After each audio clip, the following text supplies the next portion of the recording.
What's up mga idol? Arvin Tolentino, matindi ang babala para sa Hinebra. Pero bago mo sana ipagpatuloy ang panonood mo, ay huwag mong kalimutan na mag-subscribe bilang suporta sa aking YouTube channel. Maraming salamat idol.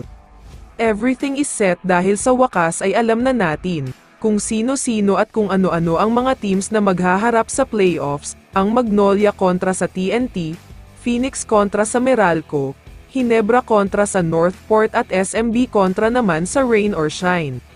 Sobrang ganda talaga ang tapatan ng mga teams, at makikita talaga dito na balanse at maayos ang pwestuhan ngayon, kahit anong team ay may malaking chance talaga na makapag-upset ngayong quarterfinals. Pero ang isa sa inaabangan ng lahat ng mga fans, ay walang iba kundi ang Barangay Hinebra kontra sa Northport Batang Pier. Alam naman nating lahat kung gaano kagustong makabawi ng Northport dahil tinambakan sila ng Hinebra sa elimination round. Kaya naman ayon sa mga reports ay may mga sinabi nga daw itong si Arvin Tolentino tungkol sa Hinebra, na siguradong kakabahan ang mga ito.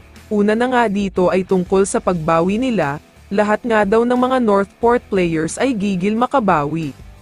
Ngayon pa nga lang daw ay todo ensayo na ang mga kakampi niya. At puspusan na daw talaga ang preparation na ginagawa nila para paghandaan ng husto ang Hinebra. Once in a lifetime opportunity lang daw ang chance na ito kaya susulitin nila.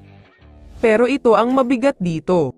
Dahil ayon sa source ay sinabi rin daw ni Arvin na may mga plano o game plan na daw sila. Dahil matagal na nilang na-predict na ang Hinebra ang makakalaban nila, last 2 games or 3 games nga daw ay malakas na ang kutob nila na Jin Kings ang makakaharap nila. Kaya naman advantage na daw sa kanila ito, dahil mas matagal ang magiging preparation nila, kahit nga may twice to beat advantage daw ang Hinebra ay hindi sila magpapasindak at magpapatakot dito, lalaban daw talaga sila hanggang dulo. Kung ako naman ang tatanungin, tama nga talaga na may chance ang Northport na manalo sa serye na ito. Dahil ibang klase din ang pinapakita nila ngayon, at isang malaking improvement ang nangyari sa kanila compare last season. Ang kailangan lang gawin ng Northport sa ngayon, ay matalo ang Hinebra sa unang laban at makapuwersa ng do or die game. Kapag nangyari nga ito ay malaki ang chance na matatalo nila ang Hinebra sa knockout game sa Game 2.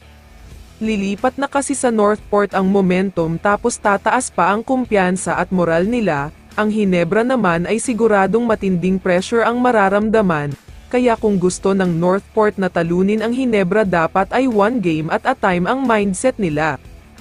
Kaya naman kung ikaw ang tatanungin idol, ano ang masasabi mo sa sinabi ni Tolentino sa Hinebra? I-comment mo naman ang sagot mo sa tanong na ito. So dito na nagtatapos ang video na ito. Maraming salamat sa pagsuporta at panonood mga idol. Ingat at bye-bye.